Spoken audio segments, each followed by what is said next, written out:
Here's another time saver. PO receiver to create AP voucher.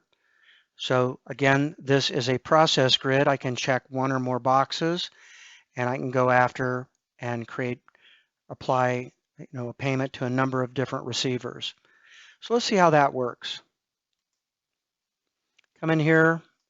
This time I'll select vendor 200, get back my data. I got a check here for $2. Big time check for $2. Come in here and put my batch number in.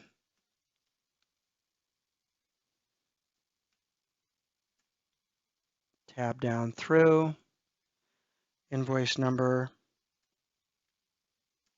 and amount, $2. And I'm going to click OK. So I just finished that vouchering right there. You can imagine what a time saver that is rather than go one by one in the user interface. Anyway, give that one a try.